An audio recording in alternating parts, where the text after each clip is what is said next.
Afternoon, good evening. So today we are going to be talking about something that is very important to everyone. What is actually going on behind the elections that's going on in Nigeria? Will the elections deliver freedom to Nigeria? All of you that watch this show would know that no, it's not going to. Because the problem that faces Nigeria is bigger than the election. The problem that faces Nigeria is embedded in the 1999 Constitution that was put in place, not by the indigenous people of Nigeria, but by the migrant Fulani, the Caliphate Fulani, put that in place. And in there, there's a ton of booby traps, which is delivering what we see today in Nigeria, Fulani apartheid. When you take a look at the leaders of Nigeria, you would see it there. Take a look at the folks who are working at NNPC, you'll see it there. If you take a look at the folks who are in charge of all the armed forces in Nigeria, there you would find it. When you take a look at the insecurity in Nigeria, who's driving that insecurity? The daily messages about the Fulani herdsmen who are killing, raping, maiming, and destroying farms and displacing millions, over 6 million of people so far, and Boko Haram and other terrorists, and nothing happens. Instead, they are called repentant and integrated into society. These are not even Nigerians. Well, some are, but a lot of them, as Buhari told us in 2021, he said all the Fulanese that are carrying these weapons, these AK-47s, are foreigners. They're from Mauritania. They're from Central African Republic. These are all Fulanese. He admitted as much. So why hasn't anything been done? What about Ruga? Do you know how much Buhari loves Ruga? Do you know that even though Ruga was rejected, it is still happening? So all of you that are focused on that election, are you paying attention to what's going on? The water resources bill, do you know what that's going to do? Well, that's going to take all your water, including the boreholes behind your homes, and give it to the federal government that is controlled by the Fulani Caliphate that is trying to put a stranglehold around the indigenous Nigerians. You're not just hearing it from me. You heard T.Y. Danjuma, general retired, tell you about a collusion of this government. If you're watching the news, you would have seen the International Criminal Court talking about the fact that the Nigerian armed forces has committed crimes against humanity, raising to the level of war crimes. That's war crimes against some people. You saw Lakey. You saw what happened then. You've seen the Kuje prison break. How could that have happened? Well, we saw all the information that said that this was actually communicated, some of the information that these were repentant criminals that had a hand in it as well. You've seen the train hijack. You've seen the 100 billion payment to Miyetti Allah to stop kidnapping. You have seen the outcry from Governor Autumn in Benue State. It hasn't stopped. You have seen the lack of response to the insecurity in Nigeria, because that insecurity has been driven by Fulani people. So while we are being obedient, while we are being Tinibulized or articulated, our focus must be on freedom, period. And as Nigerian Indigenous Nationalities Alliance for Self-Determination made very clear, that's NINAS, the election is not going to free you. That is not going to happen. Restructuring is not going to free you. Until you end that murderous 1999 Constitution, we are going to live as slaves in our own country. For those of you that have seen where we played the video from Akintoye or from Autumn or from a number of different people,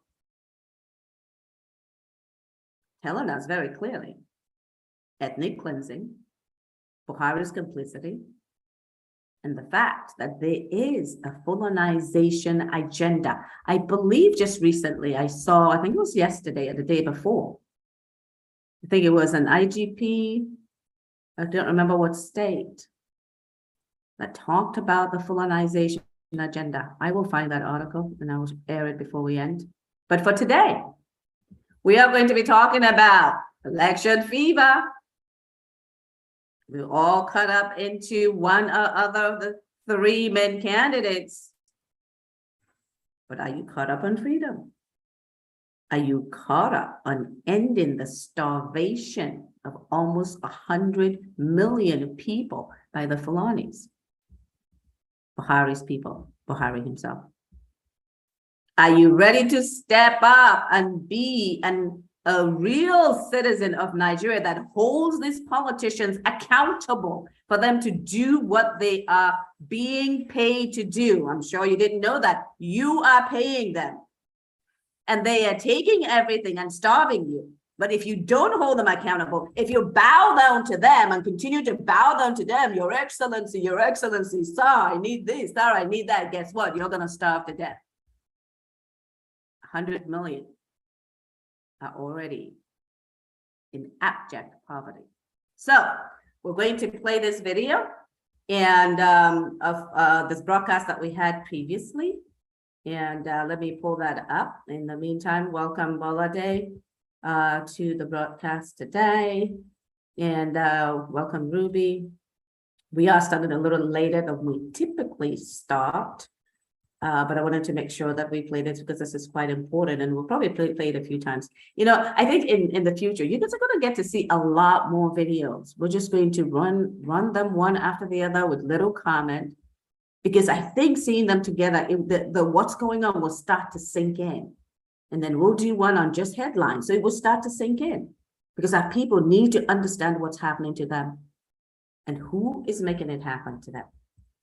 So without much further ado, I am going to share my screen and we will rebroadcast this very popular program that we did not too long ago. I'm sure some people were speaking at the time, but welcome to Freedom from Nigeria.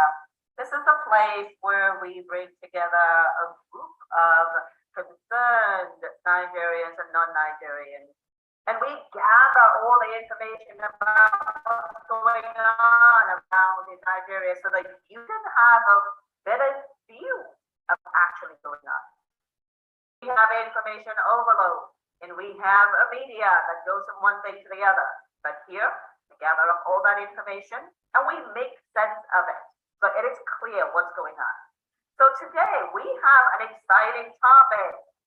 The elections are hitting up. We have the Obidients, who are very excited about a south and a north combination. We've got Atiku, who are they are literally raising bishops from the motor park. And then we've got, that's Tinibu and Atiku. They're trying to stay low at this time when a lot of discussions are coming up about, stealing from Nigeria or if they're looting from Nigeria and so on and so forth. And, Tinibu has his own issues around, the drugs, whatever that is. But there's a lot of excitement around elections. But do you know what's actually going on behind the scenes? Do you know that behind the guise of the 2023 election, that the Fulanization agenda continues to strike? Yes, it is. And it is time that we understand that while we are trying to make things work using the election cycle, which Nina has said we should not go to because it only renews that fraudulent constitution. But while we are focusing on that election, there are lots of things going on to finalize the Fulani conquest. And it's important for our people to understand what Buhari is up to under cover of the 2023 election. So we've got a couple of people here that are going to be joining us to talk about what's going on. But I'm going to share my screen so that we can see exactly what we're talking about and what we are going to be focusing on start here with our introduction. Election fever is on. But do you know what Buhari is focused on? Happens to the Ruga, the water resources bill, state indigence amendment. That's the secret conversation that's going on even as we speak. And all of that wrapped up the Fulanization agenda. And we'll be talking about the fact that Ruga is completely a Fulanization agenda. And we'll watch that video again from Bala Mohammed, where he lays it out quite clearly. But at the bottom left over here, we will see the information where the federal government in May wants to establish 119 ranches. Wait, isn't that Ruga? Didn't the National Assembly reject Ruga? Why are we having 119 ranches in the middle belt? And southeast and south and southwest, don't you for 1 minute think that that's not coming to you, because it is. And then we've got that evil water resources bill.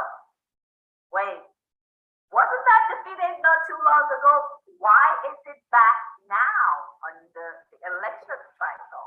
Well, Governor Adam has come out strongly against that because he says that the federal government isn't going to take over the land in Benue.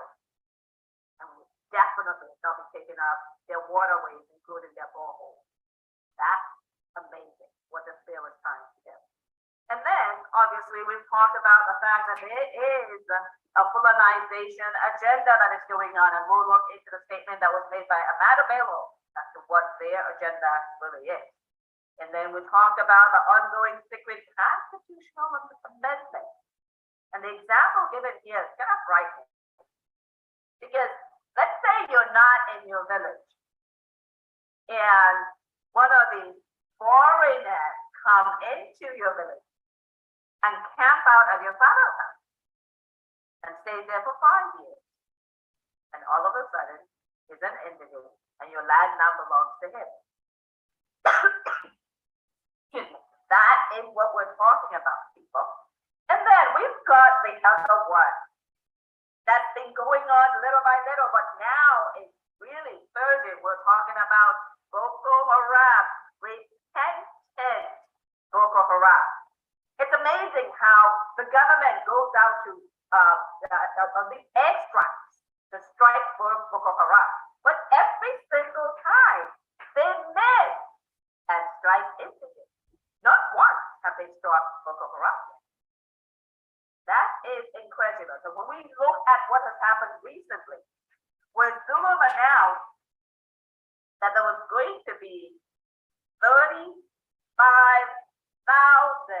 and this is just one state in the north, 35,000. Wait, isn't this number big enough for an 35,000 repentant Boko Haram. Where were they hiding all the time that the government could not find 35,000 Boko Haram? Oh wait, I forgot. Sheikh Dami told us that the federal government actually knows where they are. So guys, under the cover of 2023 election, under the excitement of the Labour Party, the excitement of the Atiku group, the excitement of the Tinibu group, and all the controversy that is going on, we must stay vigilant. We must stay focused on freedom. Gaining the presidency and losing your country, losing your future, losing your heritage is not the way that we want to go. So I am going to stop sharing for a moment and get some comments from folks. Fulani, what do you think? Just your general opinion before we go into what do you think about the fact that there's a water resources bill that wants to take the borehole behind your house? Okay, yeah. Right, yeah, this is it. Funny enough, a couple of days ago, and I read all the stuff that's on the exclusive list and on the executive list, whatever that means. I found out that everything that you need to do humanly wise is on the exclusive list. So basically, you can't do anything. So they now want to put the water. And we're talking about the federal government, yes. Yes. We're talking about the So- federal government. so It's it- everything. So it still comes down to that Fulanization. They're going to put it and give it to these Fulanis or let them do what they want, and everybody else, you can't do it. And then actually they now want people, if you want to survive, you got to convert to Islam. Did I tell you something? Drink water, yes. Yeah. Yes, that's If- it. That was There was a gentleman, I can't say, it's called Critical Media. In his video, it was showing that down in the east, they have now got Qurans translated into Igbo. Right. So Fulanization continues. Whether you want it or not, they are going to do it, and they're not slowing down. They are accelerating this process. So whether you say, "Oh, we don't want Islamization, we don't want Sharia," it's coming to your doorstep as we speak. And if you don't do anything to stop it, they are already over your head anyway.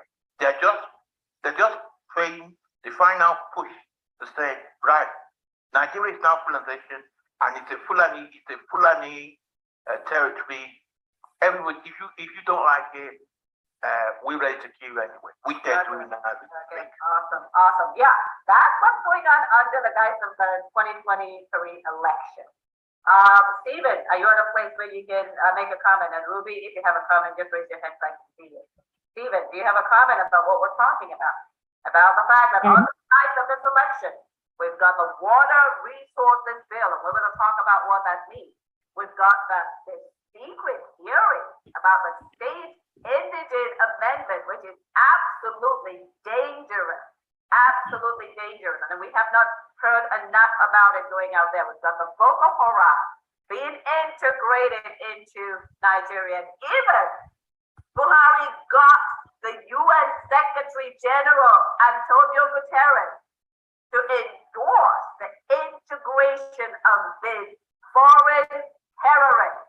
Because we know that Buhari has told us that those carrying weapons are from Mauritania, they're Fulani from Central African Republic, they're not Nigeria, they're Fulani from around Africa.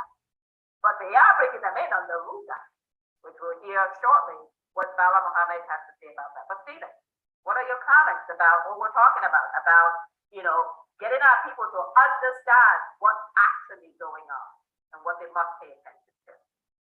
Thank you, ma'am. I need our audience to understand that the election, or better yet, election process that's coming into place is not a democratic process, actually. In reality, it is another step in the finalization of the Fulanization Agenda.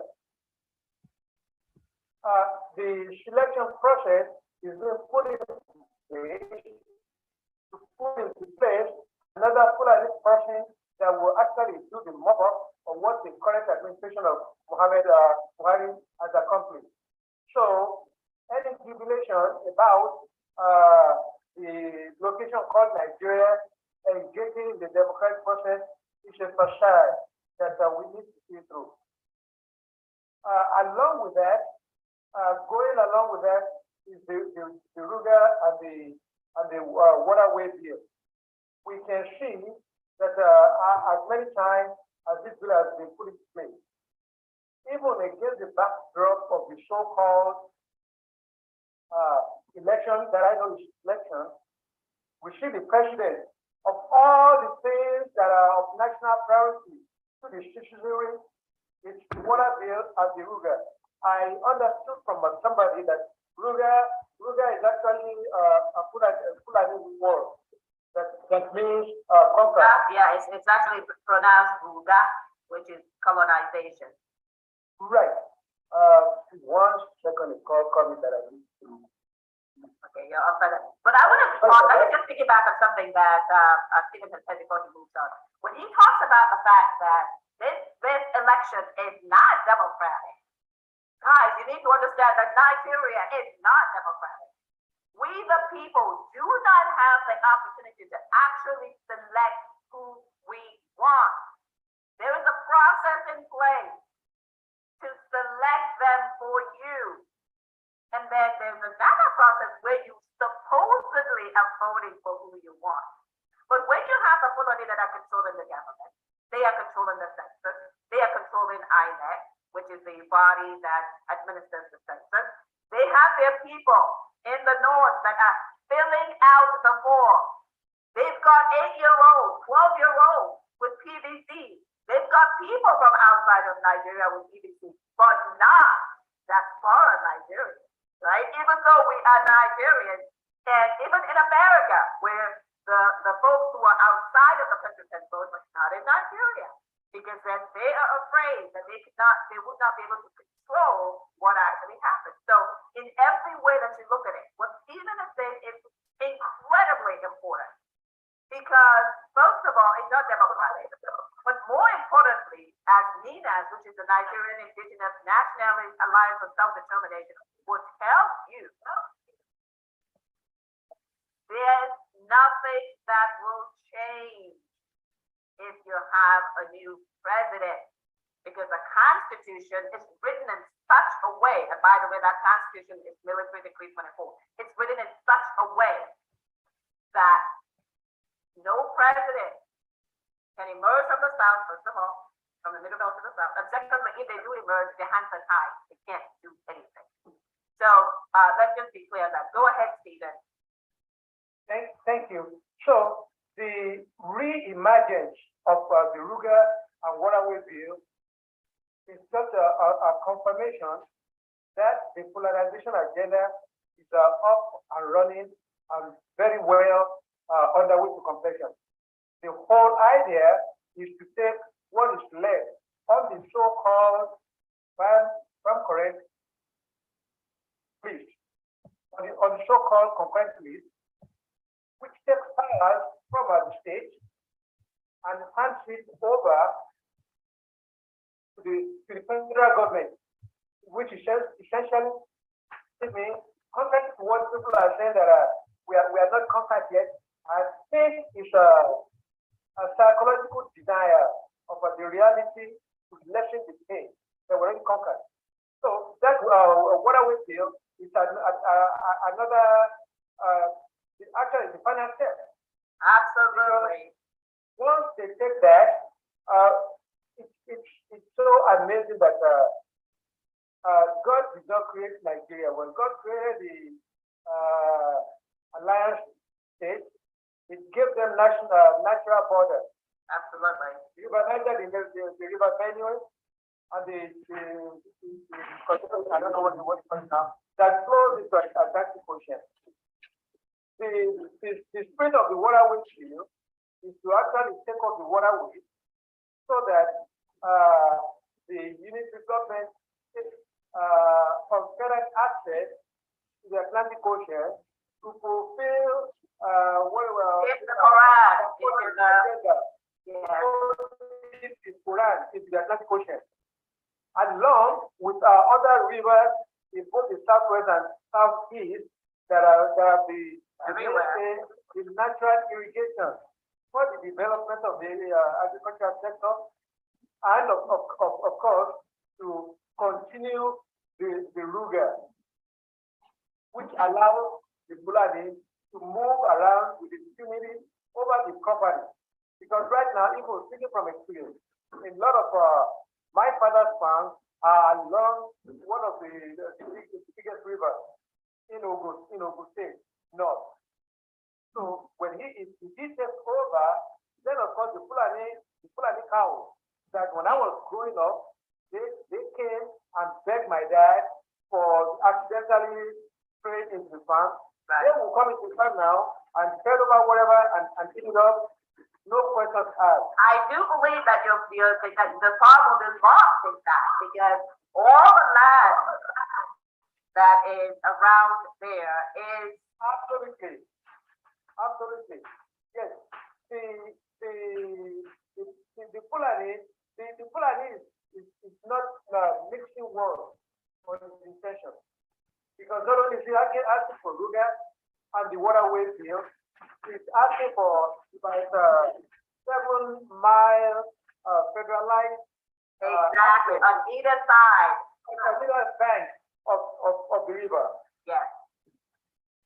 So, what it does is just reduces something.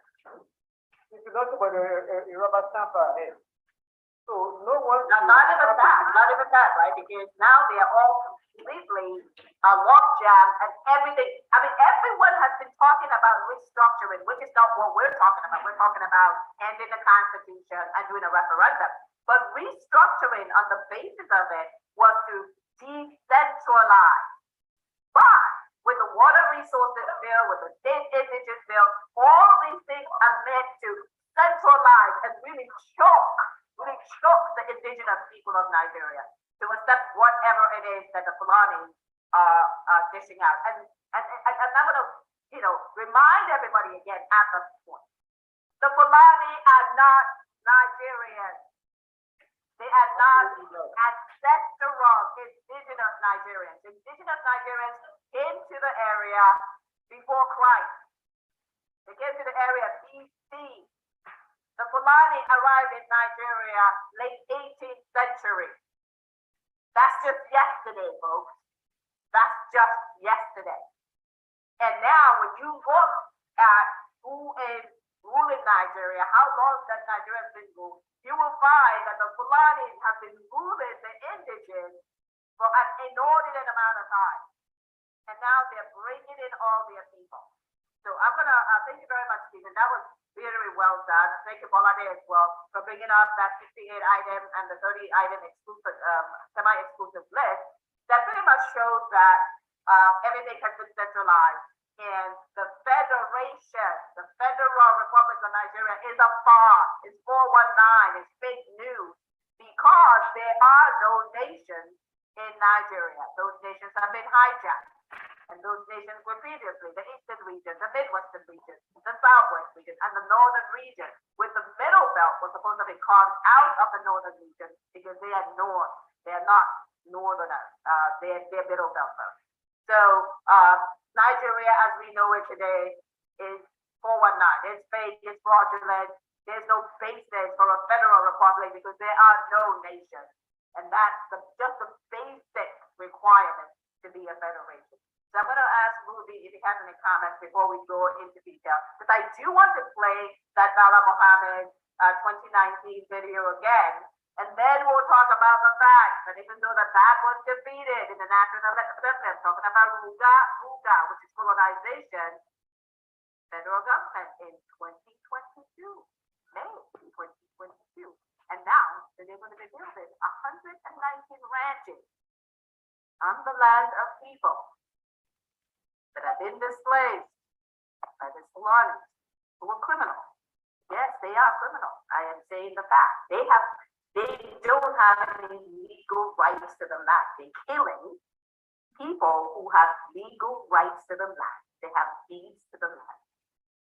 They have ancestral claims to the land. So these are criminals and terrorists. And let us say this again. Anyone that reports that Nigeria has heard of Burma conflict or Ghana or any of the other African countries where the Fulani are a menace and trying to take over is complicit. Because how can you stand with terrorists and criminals against rightful landowners? So Herda Burma narrative, anywhere that is found, that's complicity. So Ruby, I don't know if you have anything to say before I play the Bala Mohammed video as we talk about Ruga, because that is really powerful evidence about what we're talking about.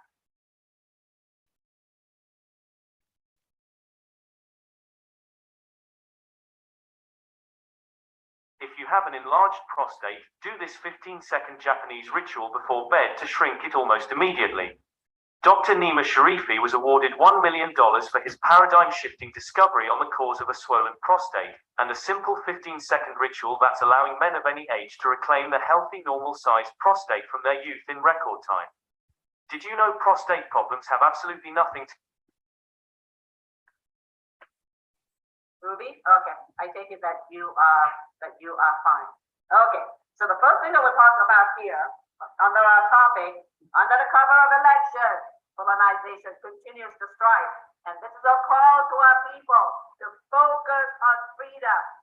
Yes, play around with the election, but know that that's those who are more familiar. Your state, you're not one of the pilots. No, we are not one of the pilots. But having said that, we are that part of the savannah, Nigeria, and of course we have most of the majorities in our state. We indicated our intention or our interest in the program because we believe some of the mistrust and suspicion surrounding the very nice program, switched, and of course we will participate in a manner that will bring the best in terms of global best practice. We are engaging the Netherlands and other countries to come and help us do this in a manner that will boost our economy. We have so many reserve land and we have so many forests that are some of them are even being used by criminals, hooligans, and charlatans, where some aspect of criminality has been provided by that forest that is called that is for our forests and the precincts. So outside the agitation or advocacy of the environmentalists, those that are more concerned with fauna and flora, will be able to provide salutary effects to the country because we have over 30,000 square kilometers of land that is in the savannah and lush vegetation that can be used. But this kind of program is to serve the oh, rich. lush Well, vegetation. that's the federal government has considered. We want it to be private sector driven and we will bring those who are more familiar with it. Okay, if you say, because I mean, everybody, we want to see that this killing ends and there's peace and then people go about their businesses peacefully. Everybody wants to see that. But when you say that you want to be private sector led, we understand that the government is going to provide 80% of the fund, the state to provide 20% and then provide the land. Yeah, how is that going to be private sector led? The government not release any cover for that purpose. Evading the question. No, since we have not been admitted into the program. But certainly we have been working very hard to see that because our people are mostly transhumans and that we have this vision to create an economic nucleus around livestock and of course with all the value chain that we can get around livestock, the whole try and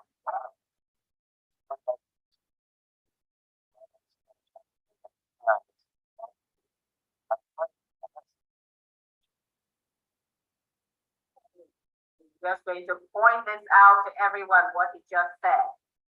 This is what we're talking about, the invasion. They want to bring all the Fulani in one fold into Nigeria. Bring all Fulani. What does that have to do with pasteurization? Nothing. We're talking here pretty much about colonization, Fulanization. That's what he said, right? So I just want to point that out as we go along, for things that people to pay attention to what's actually being said. practice of moving from one place to the other. And that is very, very difficult and difficult task. But I think we can communicate with them more because to them they don't have borders from Cameroon to Nigeria. But that's the essence. How do we ensure that those who will be participating in this federal government largely fund the program will be Nigerians in terms of the funding? No, not in terms of the operation. This is bringing people that needs to get on. We are saying some other issue of misconception. There is a lot of distrust and misconception with regards to the Fulani man. The Fulani man is a global or an African person. He moves from Gambia, from Senegal, and his nationality just a Fulani man. And as a person, I may have no relation to the Cameroon, but they are also Fulani. I have a was from the maternal side, and that is why we want to get people. The Fulani man sees himself as a biasa, that somebody can modernize that because he speaks the Nigerian language, which you and I don't. And of course, we will have to just take this as part of our own heritage, something that is like East Africa, and that we cannot just cross the border and say the Fulani man is just a Nigerian or no. In most cases, the crises are principally tainted by those I'm gonna pause this here because there's a lot of malarkey that's going on here. A lot of malarkey. And I'm gonna invite Stephen and Fulani. You guys need to help me with this one. He is telling us that the Fulani man transcends all immigration laws in any country in Africa. And especially Nigeria, since that's where they're trying to bring them in. You know, where he'll get to where he talks about them more citizens. But he is saying that the Fulani can claim citizenship anywhere in Africa, no one can stop them. This is what Bala Muhammad is saying. I'm paraphrasing, but you heard it yourself. Because he can speak the language. He can consider himself from Niger Delta. He can consider himself from Imo. He can consider himself from Benue. Because he speaks the language. Well, guess what? There's a lot of people in Nigeria that can speak English. Will they be citizens of the UK? Of Great Britain? What about those that are speaking German? There's no German in Nigeria. Are they German citizens? What about all the folks why is it? This is a question I'm going to ask and I'll let somebody else. Why is it only the Fulani that we are gathering into Nigeria and giving them free land? What about the Yoruba in the Cameroon, in Benin Republic? Why are we not gathering them back into Nigeria? What about the Igbo? Why are we not gathering them? The Ijaws, who've got lots of tribes that are scattered around Africa. And by the way, given that, you know, the indigenous Nigerians, of which the Fulanese are not, own the land, they have more claims to bring in all their people into Nigeria and giving them money. The Fulani are migrants. They are simple migrants. Simply, but I mean, I didn't mean it simple. I just mean it simply migrants that arrived late 18th century, and yet they're using Nigerian money to claim that all of them in Africa can come into Nigeria, get money, get land, get ranches, while 100 million indigenous are starving to death. I am appalled. Stephen, help me here. Thank you.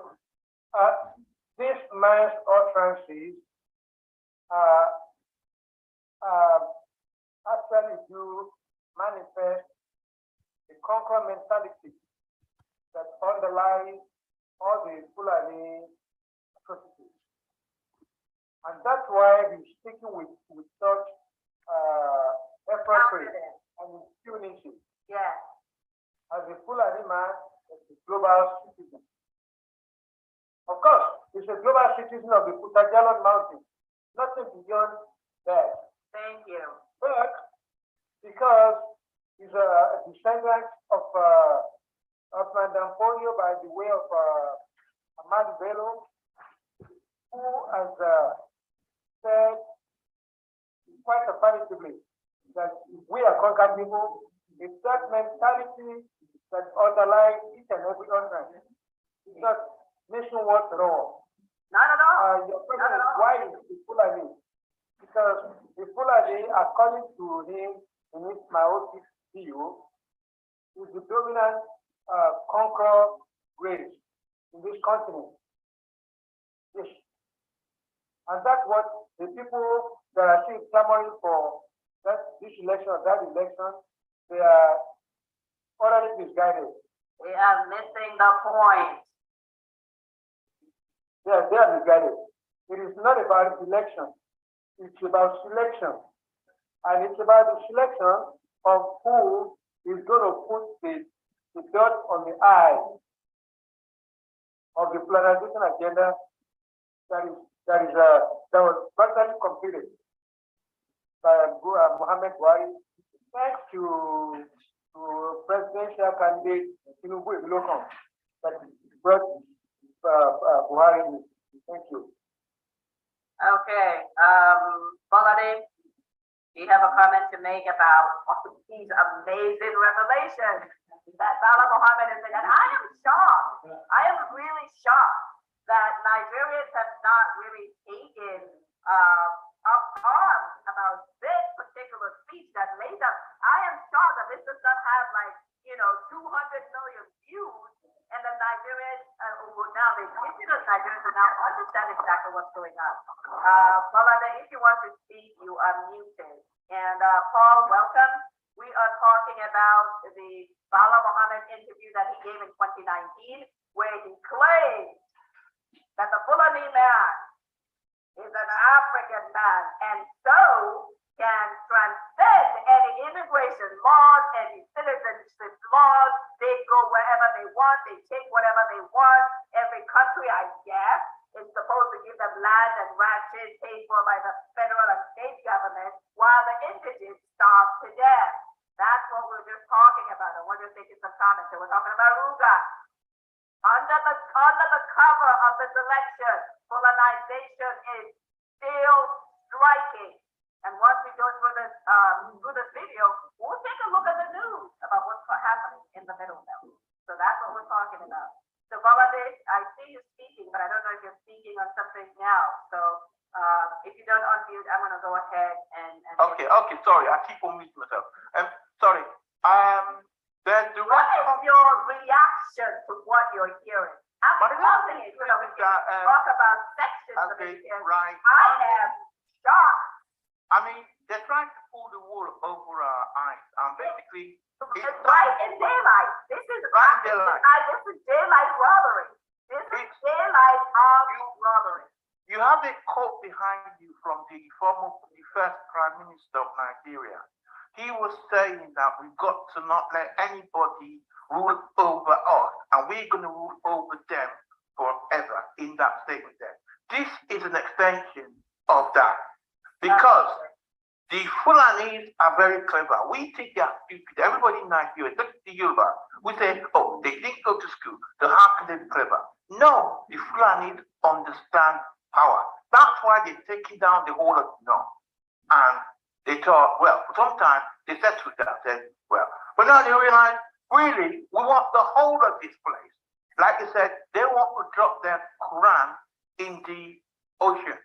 At the time of the civil war, the statement was that, which Ojukwu read, he said the British only intervened or stopped or postponed their conquest to the south.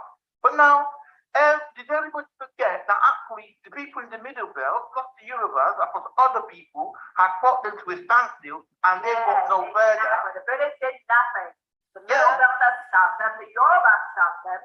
They conquered the north, and ever since they've been trying to conquer the rest, and the British have helped them because of the numbers that they have in the Constitution. Because if we remember, and the support they continue to give the people that are killing indigenous. We're not talking anything that we haven't, that isn't out there, right? Because we see it every day. We don't see it every day. It's only indigenous that are being killed. Yeah. If you remember Lord Ruga, when Ruga was came into Nigeria, when he wanted to take down the houses and the Fulani, he said about the houses, don't give them education. It's not what they need. But he was dealing right with the Fulani, and he knew what kind of people they were and what their plan was. Absolutely.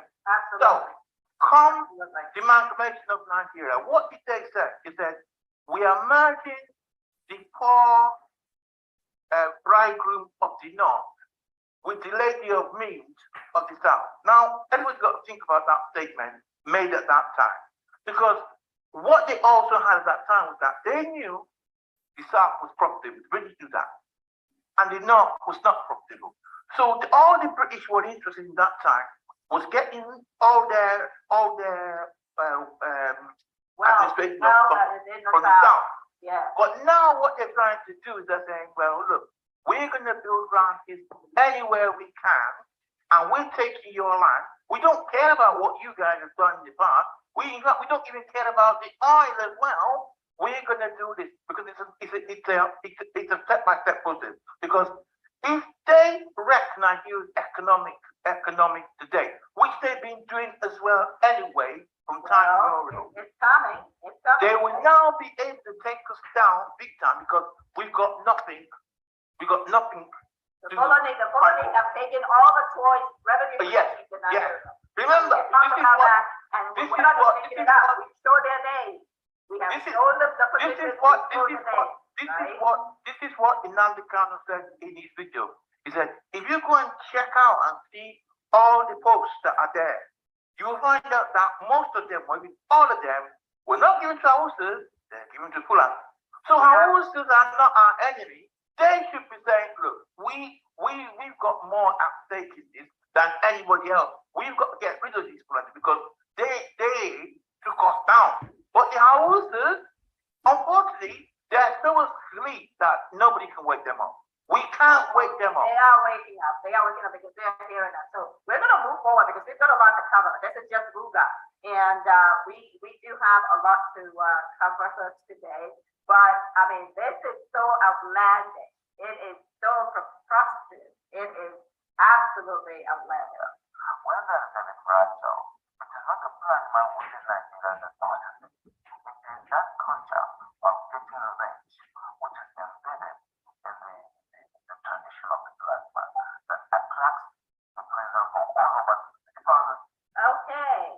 Here's another concept that is telling Nigerians, if they would only listen, the Fulani are, their culture is a culture of revenge. If you kill one person, they'll kill 100,000. It's a culture of revenge.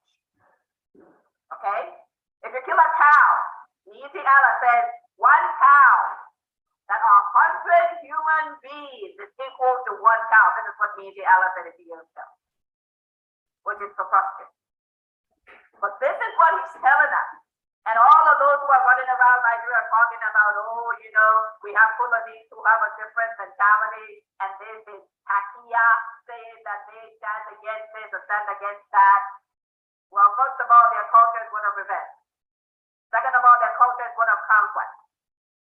Thirdly, their culture is one of Takia, which is lying in the name of religion. So, but let's continue, because there's so much here.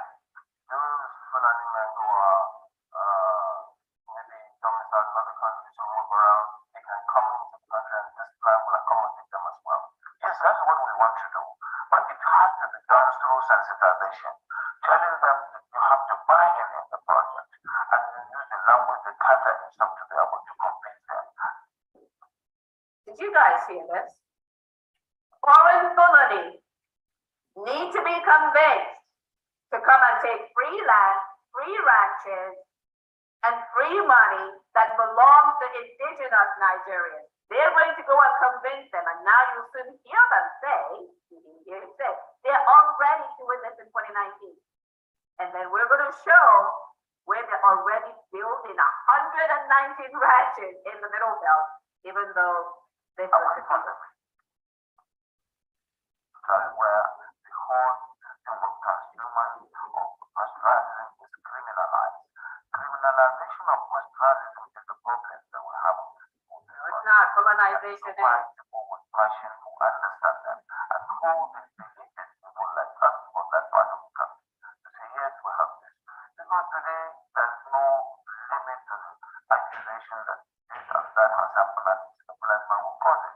There's no tribe that is not that we don't have this criminality in, but certainly the way our manner will be is really the conviction, the crisis of the problems. Would there be any form of documentation of all? Okay, so I'm going to end this here, guys. I'm going to end this here because so that we can move forward. But I think that it is obvious. It is obvious to. Chiru has no choice. She and millions like her must walk miles every day for dirty water. But together, we can end the war. Everyone listening, what is happening here? And like I said, I'm shocked that this video has not been everywhere. We show it a lot for this very reason, Because this Ruga that was defeated in the National Assembly, but still keeps coming up. And right now, because of elections, I'm going to show you the headline.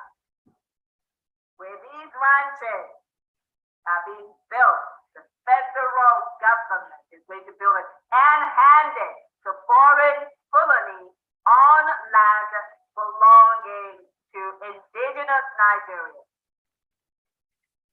Now, do you now wonder why the federal government has not returned the 6 million people displaced by these Fulani from their land?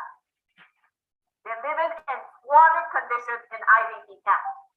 But the Fulani-led government, led by the Fulani Buhari, is not returning them to their land. They're building ranches for more Fulani who are non-Nigerians to come from wherever they are and take over your land. This was just in May, as election fever was hitting up, Fulanization continues to strike. So I'll give other people an opportunity to speak. Paul, you've heard some of the things that Paula Mohammed has to say as to how all foreign Fulani are citizens of Nigeria, and apparently of everybody in this world, the Fulani are the only ones that can go anywhere in Africa and take over. They can go anywhere. And all the governments are supposed to give them ranches because they are they transcend the immigration laws, they transcend the borders, and they will take money meant for indigents to give to these foreign Fulani who don't even come from the country. Unbelievable. So, Noah, I see that you're in. If you wanted to make a comment on that while I go out here and pull up the information on the 119 ranches that are being built by the federal government.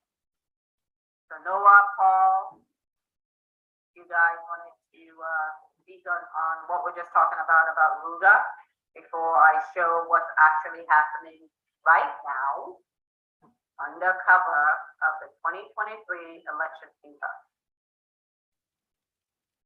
Okay, seems like everyone is okay with what we've said so far. So let us take a look and see how this is possible. Here it is, guys. May 1st, 2022. Federal government to establish 119 ranches in Benue, Taraba, others.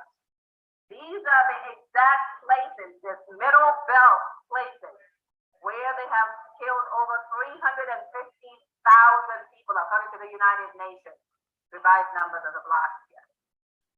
They now want to pay foreign Fulani to come into the middle belt and give them 119 ranches on land that belongs to indigenous. This is colonization. That's why Nina has put out a video saying that this here is colonization. Ruga is colonization. Water resources bill is colonization. State indigent bill is colonization. And don't think for one moment, South, talking about Southeast, South, Southwest. Don't think for one moment that this isn't coming to your doorstep yet. Next, it is. Because they start everything in the middle belt, where they've been trying to conquer and where they have been massacring hundreds of thousands of people for years. And now this is what is going to culminate in Ruga that has been defeated, and yet the federal government is going ahead to institute Ruga anyway, and they've been doing it since before 2019 anyway. Yeah. Go ahead. This may be excused, my other meeting is starting. Yeah, absolutely. Thank you very much, Stephen. Thank you much. See you next week, Stephen. Okay, sir. Thank you much. Okay, talk to you later. Okay, so now we're going to move on to the water resources bill. because, you know, we started talking about this in the beginning, and it's the next thing that's on our agenda to talk about is what does this really mean, this water resources bill? What does it really mean? Under the cover of the election, water resources bill is rearing up its ugly head. You guys know what this water resources bill means? Got a little inkling of that. Yeah, we talked about it, even talked a little bit about it. So the waterways, every single river, every single stream, right? The ocean, the borehole behind your home is going to be controlled by the federal government. Any spring, any water at all will be controlled by the federal government. Do you see how this furthers the Fulanization agenda? It is quite clear what this is meant to do. But we do have various groups that have kicked against it. You know, we talked about earlier how Bedway absolutely indicated that they are not giving up their land to the federal government, right? They are not going to give up their land to the federal government because that's what this is about. We've got UNIPA that issued statements. We've got, you know, like we talked about, we have the Bedway governor that talked about this. And just give me a second. I'm trying to open up some headlines that we can take a look at because there's quite a few out there. Okay. Attention stock traders. Right now, you could be throwing money down the drain and not even know it. I'm sure you're aware of the. So here's one. This is on, which one is this? This is Sahara Reporter. Rise against Buhari government's water resources bill, seeking control of all waterfalls, boreholes, others, and will extend Northern domination. That's what this is about. The extension of Northern domination. And let me pull up something here that we can read as to what this is about. Okay, because we've got different takes on this, and so we want to be able to tell people exactly what it means. So let's take a look at what UNIPA has to say. So the UNIPA had this to say: we have studied the water resources bill, and we found no sense in it. A country representative in Nigeria reported that this is a facade and a complete hijack of the assets of indigenous people, especially in the south and middle belt parts of the country. Those are to talk about what the implications of this water resources bill is.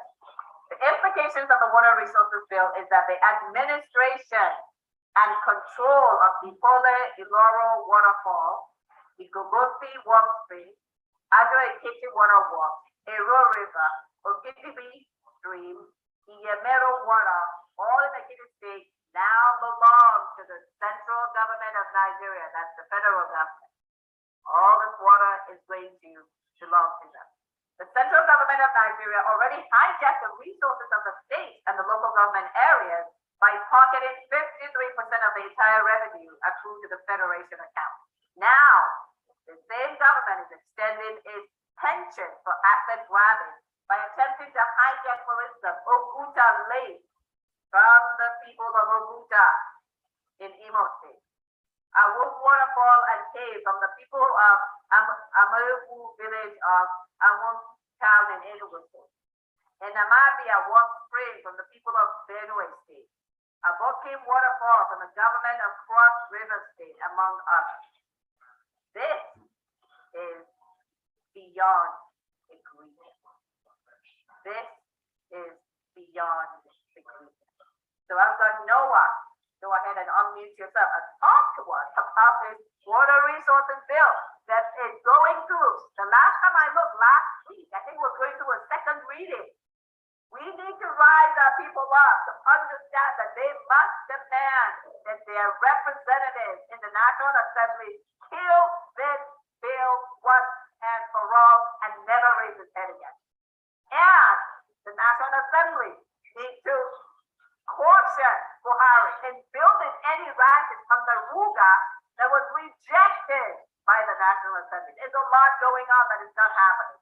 And if we concentrate on the election, we will miss our freedom. We will have our freedom taken from us by the Fulani who have already put themselves in positions of power in Nigeria, ignoring federal character, which they conveniently made unenforceable in the fraudulent 1999 so-called constitution, but military decree 24. Everything we're talking about here is reality. We can back it up with the facts. Noah, what do you think about having to get permission from the federal government to take water from the borehole and the back? Good afternoon, everybody. This is it. When an issue is too serious and barbaric, then it becomes a laughing joke of the day because that is what it is. And then coming from the solution aspect of view, from inception, from Aburi till now, Fulani don't listen to dialogue. The only language they understand is to rise up to their level and speak the language in which they understand, which we don't have capacity present.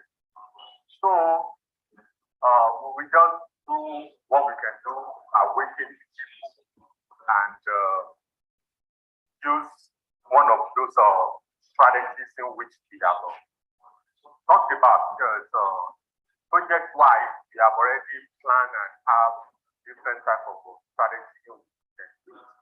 Now, it is the function of the Senate from each district to stand up and represent their community well. And if they cannot represent their community well, they should come home. Because as an individual organization, independent organization, we cannot tackle. We can, but we limit that we can tackle federal government. Otherwise, we have to take them to the international court, or we have the Senate, the actual in which they are called to represent their individual districts at the federal level. And if they cannot represent it and speak up, they should come back home. That is the solution now. That is the only thing that I see. If we say let's go to federal court, the case is gone. How? Because they have already strategized and put the federal court in which they always take the same way. They imprison at extra in case in the from Cameroon. So that is my own opinion. The people need to speak up. The statesmen need to come together. The Christian Association, because that is the most powerful organization we have in Nigeria today, because the labor union is not functioning. So those are the things that we can do. It's time to start going into action, because I am tired of it. And I'm tired of it. And thank God for the international community. Nigerians are suffering and smiling, which I understand. But from the international community aspect of it, it is only us that can say, because first, if you speak up in Nigeria as a press, as a that they will do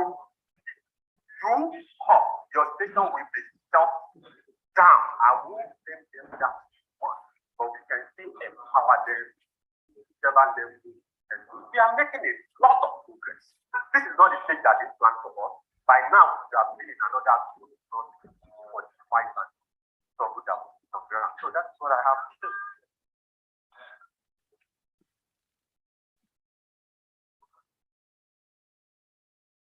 I am teasing. Sorry. Noah, thank you very much for saying that, because we are now at a point. I mean, we're talking about, this is just egregious, right? It's egregious. And we're talking about, what can people do? And we'll talk about some more about this, because we've seen We've seen other governors in the middle belt calling for their people to defend themselves. I think this is, it's late, but, it doesn't matter when you wake up, that is your morning, as they say. Because we saw in 2018 when T.Y. Kashima made it very public to everyone. He talked about ethnic cleansing and the Fulani agenda to take over Nigeria. He made it clear. It was very clear. And when you listen to Bala Mohammed in 2019, Bala Mohammed was laying out the Conquest plan. How they were going to do that? Through Ruga, where they pay to bring all Fulani to overwhelm the indigenous people in Nigeria. That's what Bala Mohammed was talking about. He put it out there so that his people, his Fulani people, would hear it and come and take the wealth of Nigeria while 100 million Nigerians are living in poverty. Why is the government paying for 119 ranches when people are starving, when those in IDP camps do not have food, shelter, schools, running water, nothing? How dare the audacity of this Buhari Fulani government to make money available for Fulani, but not for the indigenous people? This is blatant. This is blatant. This is what they are actually doing. Now they want to take the water from Benue State. They want to take the water from Enugu State.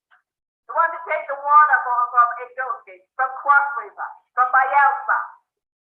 Every single piece of water they want to take over. They've already taken, they've been trying to take the land with Ruga, right? And then the next one that we're going to talk about will be the state indigenous bill. But I see, okay, I thought it looked like Paul dropped off because I know he wanted to speak. But I see Ogaraku, if you wanted to make a comment about what we are talking about, which is this water resources bill that wants to take the borehole that you have in your backyard in your village. Ogaraku, do you have a comment? Yes, please. Yes, please talk to me about this water bill, this evil water bill. Good evening, everybody. Good evening, Elder. Ladies and gentlemen, good to have you once again here.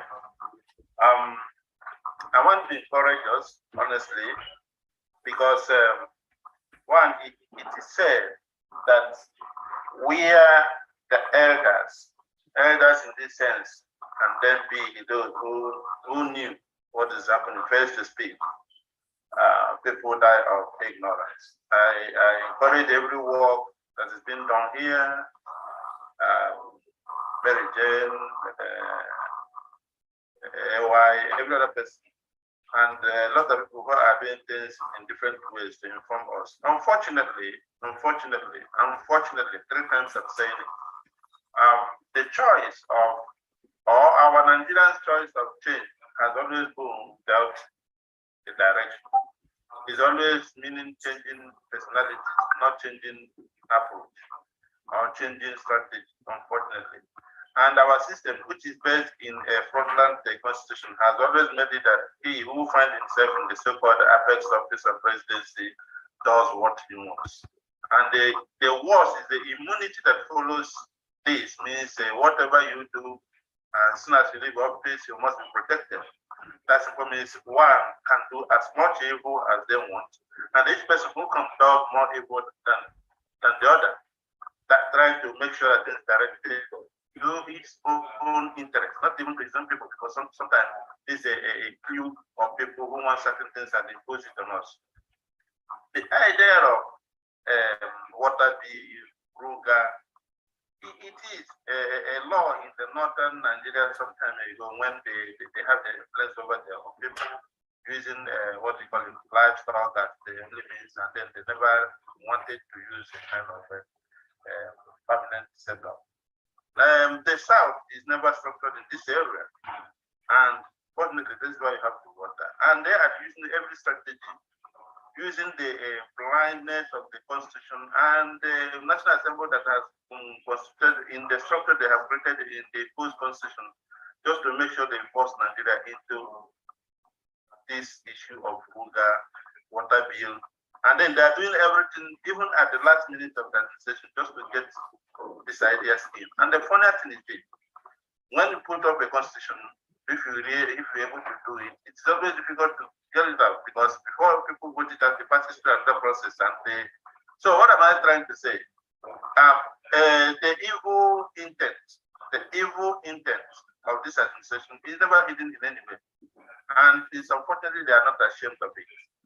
But we have to speak against it. And I'm happy people are waking up. And the job we are doing here, which you are championing, are making a lot of impact on it. We don't think the number of people we have in the platform here, that means that no, people listen, and it's affecting the reactions of, look at the platform, social media, and what people are saying. Though my interest shouldn't have been that the election should hold, just like that vote is before.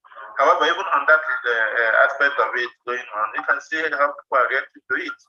And they knew that some people are imposing the religious groups are talking, even mosques are talking. How can people impose themselves on the people with what they stole from the people? Because from the so-called governorship, even Senate or have the representative, we have immunity.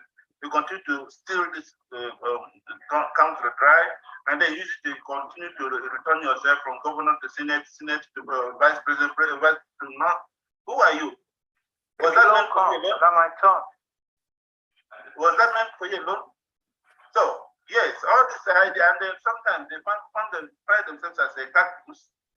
You watch my back and I watch your back. It's like even if you impose any of those gold cactus that you find there, they will keep their black eyes, and this is the continuity. It is time that this constitution must change, and it is time that people should have to say. In fact, I heard what the brother Fulani was about saying. I think people will soon get to the awareness of calling up their senators or their elected representatives. It is time. It is time. We've been calling for that. At the time when they start letting you need to have a mass mobilization, right? Honorable, we've been talking about the mass mobilization. Yes, people will be responsible to their people, not to the Abuja and the Exactly. Yeah. So when this consciousness gets to the people, I think that's when we get our issues right. Thank you, and God bless you. Okay, thank you very much. Thank you very much. Go ahead, Balade. Did you want to make a comment? Yes, Water resources bill is talking about so water egregious. resources. It is so egregious. Well, you see, funny enough, you can't control water. You're saying the areas where the waters are, that's what you want to go. So basically, you can say, me and you will not be allowed in this place at one point. But the only thing is that other countries tried it, and basically, it never worked. Has anybody watched that movie? I'm sorry about this. That movie, James Bond, Quantum of Solace. That was what it was about. They want to control certain people's water. They failed in that movie. But they're going to fail in this, because if people now know that at the moment I can go down to my stream and get water and take it home, then in about the next 12 months, Nigerian government say, you can't do that, or you now have to pay off to do that. I think a lot of right people that are thinking right should rise up and say, this is the final straw, you can't do this. Because not only have you killed Nigeria to death to borrow somebody else's say, you're now saying we're going to follow you into the afterlife, and basically your kids are not going to get anything. And it's like fella said, Plain and simple. Your business can't scale on QuickBooks. Here are 7 reasons why NetSuite is better than QuickBooks. I love it. The afterlife. it's like fella said, the double wahala for dead body and the owner of dead body. Nigeria is like a corpse that they want to take and go and bury, but nobody has the idea of what they want to do. So they're dragging it this way and that way. Do you know in the IMF, Nigeria is not a poor country. Now, do you know that at the third as of February this year, the NNPC has not remitted any money back to the federal account. So what is Nigeria living on? Who is our oil minister at the moment? Do you know who it is? You got it. It's Buhari. So what did Buhari do with our money? He's the oil minister. So all of them, there are lots of people that have made their money in oil and are still making their money out of oil. How would They they do that? claim, Obama, they claim that 88% of the oil is being stolen by Stolen. piracy. 88%. This government should have been ended 6 months after they started. If you're going to lose 88% of the oil, and you cannot control terrorists on motorbikes, and you spend over $1 billion to purchase arms, and you're asking the U.S. for another $1 billion, you can't even strike terrorists because you're striking your own people every single time. Now you tell me, you're targeting terrorists, right? You guys know that. Yeah, that's all right. Then does people know what they did to the port in Lagos, one of the premier ports in the country? It's now controlled by one of their guys, I think.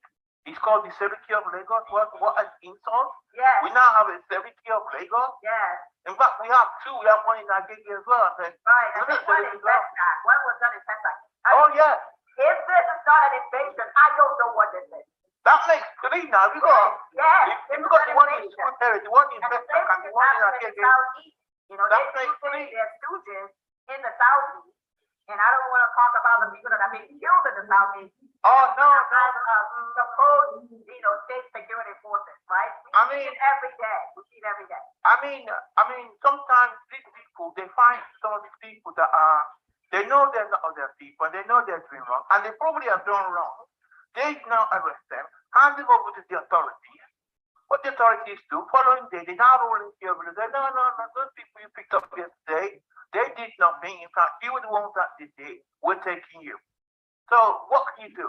So like people said, we've got to have our own self-defense. Our people have got to learn to defend themselves. And certain people will do that and are going to do that. We've either got to make them know that, look, right, federal government ain't coming for you. Nobody's got your security at hand. It's down to you. You've got to do it. Because unfortunately, history doesn't teach us anything but that. Because if you look at anything in history, they will tell you that, look, certain people had to pick up arms when certain people were not treating them right. It's the same thing with America. How America got started. Remember the Boston Tea Party? They said to the British, well, look, no representation, no taxation, without representation. So the British said you're paying tax. They said we're not.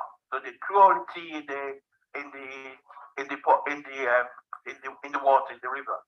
And then the next thing that happened, well, the British say, well, look, either you do this or we're coming for you. That, well, we'll be ready for you. And that's when they picked up arms and took arms against their own, because they were British people. They had to take arms against their own government, right? Who were there?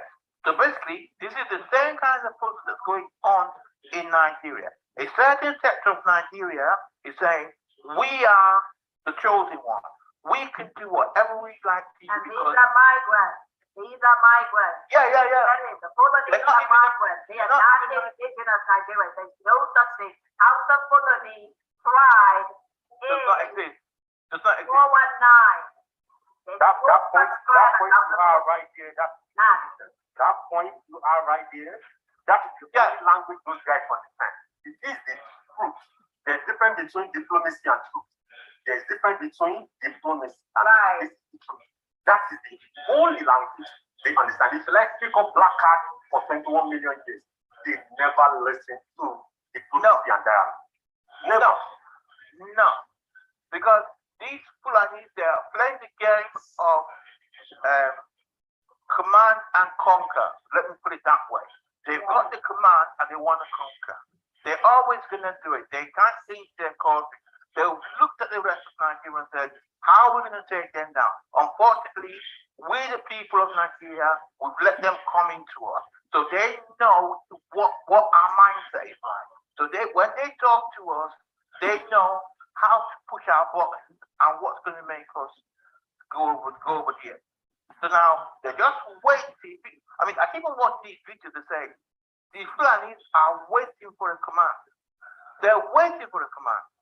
Now, Well, when they are already being commanded. So, okay, let's Exactly. yeah, but let's kind of move on. Steps for more stuff. I'm sorry, I could talk too much. We have some more stuff to talk about. So we talk about the water resources there. We'll talk about Ruga, and we're talking about the state indigent bill that is secretly, it is still secretly being discussed. And we're going to talk about what that is. But this is an apt quote here from Autumn. No government in Nigeria. Buhari helping Fulani take over. I think that's pretty clear what he's trying to say. Because guys, think about this. Autumn was being attacked by Fulani, a Fulani group that boldly said that they were going to kill her. And the federal government said nothing. The federal government has the Ala. The federal government has that took responsibility. They said that the killings were reprisal killings. This is outside of the law. They are breaking the law. The federal government has hit the Ala where they were kidnapping and gave them 100 billion naira years ago to stop kidnapping. Did they stop kidnapping? No. They have continued to kidnap. And they have now splintered themselves, right? Because now you have the Fulani herdsmen, you have the bandits, but the Katsina governor told us bandits are Fulani. We know them. They're Fulani, right? And then the kidnappers. And then you've got, they're all carrying AK-47 and more sophisticated weapons. They are being delivered food by helicopter. We've seen all of this, right? And yet, the Western world is sitting back, acting as if nothing is happening. Our people are not getting this information. That's why we at Freedom from Nigeria are packaging this information. We only tell what is going on out there. We bring it together so people can see what's going on. So when we're talking about the colonization agenda, that's going to take away your freedom, it's going to take away your religion, it's going to take away your land, and it's going to take away the future of your children to inherit the goodness of the land that they're on.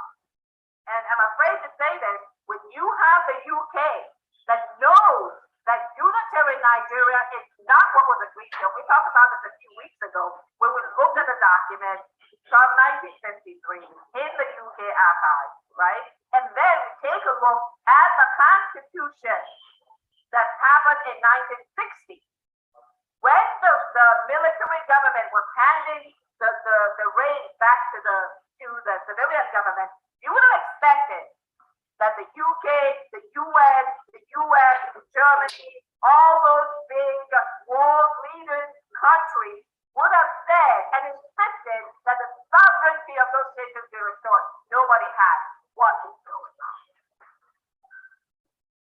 So, as we're talking about again, this is what we're talking about, right? We're talking about the Fulanization agenda that's going on, and we're talking about the state indigent situation.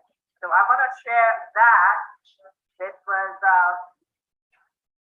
a writing that was going around on social media and on the platform that really well captures the problem and the fact that there isn't a bigger outcry from the people who are about ready to lose more than just the borehole to the back of their house. They're getting ready to lose the whole house, the farm, and everything else. So there's an ongoing secret constitutional amendment that makes a visitor or migrant in your state or town an indigent after 5 years. And I'm just going to read that. What is supposed to be a root of constitutional amendment is going on in Nigeria's National Assembly, and enlightened people are silent. That's because they're not hearing about it. And it's not making the rounds. The freedom groups are not screaming about it. Okay, we have a responsibility when we are out in the public to educate our people about what's going on and get them to rise up. They need to rise up and go to their governors and their senators and the House of Reps and demand that they shut down these things that stand against the people. They either do their job or they go. Do your job or give up your job to somebody who can do the job. One would have thought that in view of the agitations that have plagued the country, threatening to tear it apart at the very seams, the first item for discussion ought to have been fiscal federalism based on composite nationality within the federation. This is talking about what Nina is talking about, which is returning the nation. The UN should have been all over this. Should have been all over this in 1999 when they were bringing in that unitary constitution. The UN should have said, no, wait. This is our responsibility to see that indigenous nations survive. And what this is not allowing indigenous nations to survive. And this unitary system has already been proven that it is not going to work, and that one group can dominate another, and in this case, it is migrant Fulani, migrants. In case people don't know what migrants are, this means that these people came from outside of Nigeria. Fulani came from outside of Nigeria and are now dominating Nigeria with the help of the British government that put these numbers, that skew the numbers to the Fulani. They literally skewed the numbers to the Fulani. And this is what we're talking about, right? Sadly, there is no clause in the proposal that even pretends to address this issue in the least. Okay? So this is a problem. This is a serious problem. It goes on to say, so you're in Lagos or Abuja working with the government or going about your legitimate occupation. Someone comes over and settles in your father's land, stays there for 5 years and claims it for himself, having by law become an entity. What's the the important thing there is that they are forcing most of the federal establishment in the so-called north, thereby throwing you out of your own base, then throwing their own people to come into your bushes and in your lands, your water areas, and they claim citizenship. This is colonization. It's an invasion. This is an invasion. I mean, I have to give them credit, right? I have to give them credit. This is a diabolical, an absolute diabolical plan. I mean, we can't say, I mean, it's not your traditional war, but there is a war against Christians, there's a war against Muslims who are indigenous. Because when you look at the area where the agitations are happening and the terror is happening, it's all a Christian area, southern Kaduna.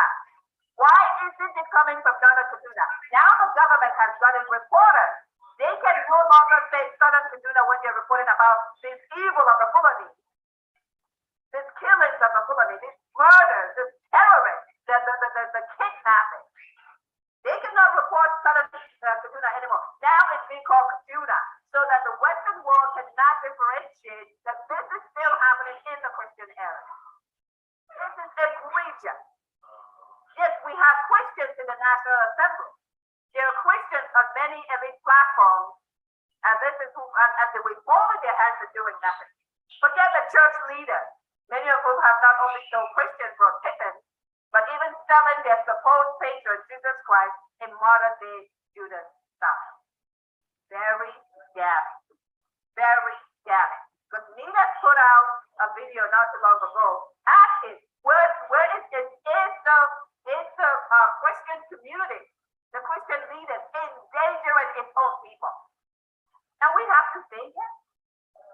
There's no other answer but yes. Because where are their voices? Where are the voices as Christians have been massacred in the Middle Belt? Where are their voices? Now the massacre has moved to the south and the southwest, where young boys and young girls have been taken and killed. We just saw what happened in Alabama just a few days ago. 14 young people. And more than 14. I think they said 21 now. Some people want to have wounds.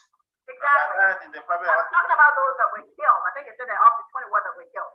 Yes, 21. So, the people in the state are saying that Hope Uzodinma is his Ebuago security forces that are killing young people in Imo. And he came out and he said that it was not his Ebuago, but the federal government DSS that killed those young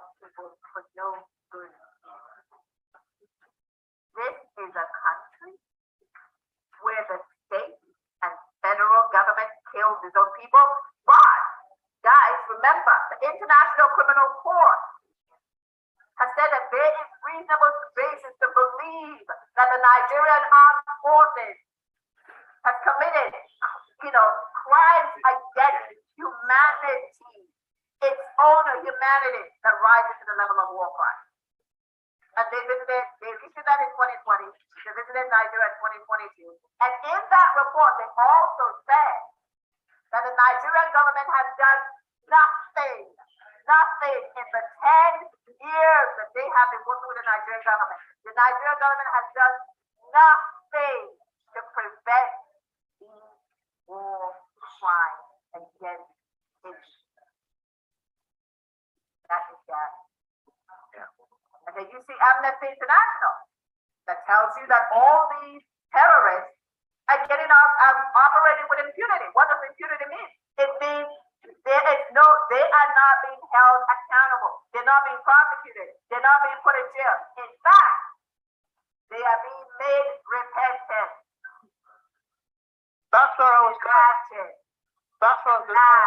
Go ahead, Holiday. That's what I want to say. I think it was some people from the UN came to Nigeria. They went to one state, only one state. I'm not quite sure what state they went to. And they now came back and said, oh, it's great that you're rehabilitating these terrorists and putting them in the army. They said that. They said that in the army. Secretary General Antonio Guterres of the United Nations that is saying that it's okay to integrate foreign terrorists into the Nigerian army. Into your community. Yeah, exactly. Into your community. So come into your community. So is anybody surprised that we had that jailbreak? The one guy who? Oh, unknown gunmen and unknown terrorists. No. There's no such thing as unknown, right? In between them, they knew who did it. Between the government and these other guys, all of them knew because they said 24 hours before this did, they took down the they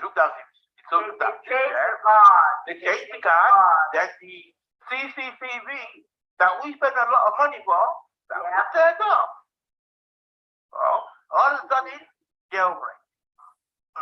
I mean, do we not know we're more than allowed to stop the rest of the world? In fact, the rest of Africa don't want to talk about it. No, we don't want to talk about it. Yeah, but we need them to talk. Well, I know we need them to talk. We need them to say, what are these shoes up in there? Come say, no, man. You know, don't come sit down here. Go fix the country. Yes, and when he went to Onga, he was in Onga last year. Why did they entertain him? Why did they not talk about what he is not doing in Nigeria? I am perplexed. Maybe because these very perplexed. Because this is what you're talking about. 35,000, we talked about this. This is the Fulanization agenda, my folks. Yeah. This is the Fulanization agenda that we're talking about. This is the same Zulu that last year said that these repentant terrorists were, what did he say? He said that they were spies. Redfin agents know what it takes to win in this housing market. If you're thinking about buying, talk to a Redfin agent. Now he's letting in 35,000. I think was this Shehu, prior senator, that said, where were these 35,000 terrorists that the Nigerian government couldn't find them? Yeah, exactly. But they found them. They found them. They knew where they were, right? Yes, as soon as they wanted to bring them in to come in and start killing people, they needed to find them. Every time that they want to negotiate, they needed to find them.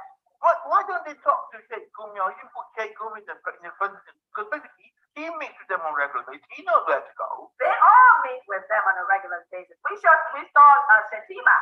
Oh, yes. Current VP aspirant with Shetima is with Atiku, right? Is it? Is it with Atiku, I think right? he's not. Yeah, he was eating with a terrorist. Yes. No, he's not with Atiku. He's with Tinibu. He's with Tinibu. Yeah, he's with Tinibu. Because he's also on record and saying such a thing that, well, look, the Eagles basically, we're going to do them. And he said, what's the answer? I said, we are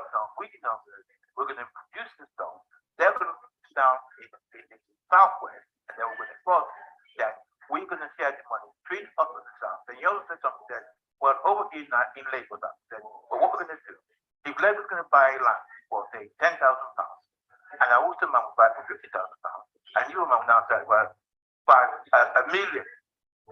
He said. Then he also said, well, what we're going to do is, Tinibus, they can go do whatever they want with the oil, basically. We don't want them. I'm thinking, so why don't you let us go anywhere then? Why do you let them go? If they want to go, let them go. Right, But, let's not forget. but no, they can't. They've got to recognize period totally. So that our kids, their kids are almost the same, know nothing. So there's no future for any kid to go to any university, any college to go forward. And then they will now have what they call the Quranic schools. They will send you there to these Quranic schools where they're not learn the basics of this ancient religion of what happened to Islam, and they're going to say, oh, go kill the India. Barely 12 years old, they're going to say, go kill India. I don't know what kind of society it could become, but this is what we're saying. If you lie to the infidel, God, you're not funny. I said, well, look. I tell you, look, if you lie to somebody, I want to say lie. When you treat a fellow human being wrong, do you think God up there is not thinking about what you've just done to your fellow human being? Well, apparently, what they believe, these radical terrorists, what they believe that if they're doing something in the name of Islam, that they are forgiven. That's called taqiyya. And so you find them lying, because they, and the question came up, it's like, aren't you guys being hypocrites? You are taking the tax from alcohol, and yet you're destroying the alcohol of other people in the north. And they said, oh, well, under the Quran, we can take the, I mean, I'm just like, are you freaking kidding me? Yeah, but these same people that are down imposing the Sharia law during the day, in the middle of the night, they now come out and go to all these hotels that people fulfill, and they're fornicating, and they don't say anything wrong with it. Yeah, but let's talk about the fact that if you have Sharia in a country that is secular, and you are imposing it on other people who are not Islamic, and who are not, even if they're Islamic, don't believe in Sharia, you have seceded from the country. Oh, God. Well, you have seceded from the country because religion, and they have Sharia courts, they even have Hisbah police. They have police in the 12 contiguous states, and no governor in the Middle Belt to South have access to any police that they control. No. In the north, they have Hisbah police. Did you hear this one? 12 police officers that went to, what's that state? Osun State, to monitor the election. They were now going back to Abuja and they got kidnapped. But I'm saying, where's the Osun State police station? Well, the Osun State police is controlled by the federal government. I know that. But I'm saying, well, the bigger question, Boladay, is this. The train attack. Yeah. The airport attack. Yeah. The attack at the academy. The attack at the prison. The attack at people's homes. The taking of 300 students. You know how long that will take? Oh, yeah. And the federal government, nor neither the police, the DSS, the army, none. No armed forces show up. After they show up, and if people want to go after the people, they prevent them from doing so. That's the role of the armed forces in Could we Nigeria. go back a little bit? You remember Jonathan Goodluck? They said he was bad, he was tough. He said straight away, he knows all these Boko Haram, who they were, when they were. He said he knew they were in his government. He knew. He probably knew who they were. He probably didn't do anything. But if they knew then, they still knew now. And even told them even been proved actually being in bed with them. They were on record as saying, oh yeah, they were the ones getting their weapons to them. Bringing it in through helicopter, dropping it down to them. A gentleman got a video of it. He showed the helicopter coming in, landing, white man getting out, hand it over, they had a little something to him, and the rest is history. So, I think we I think it's what I don't want to use what they call Nigel Farage, if anybody knows who it is. We want our country back. We want our nation back. We want that. Exactly. That's kind of where we are right now. Is that the indigenous people must demand their nation back. We need to mass mobilize our people so that we can reclaim our nation. And this is when there's all kinds of facets of this that need to occur, right? All facets of this need to occur.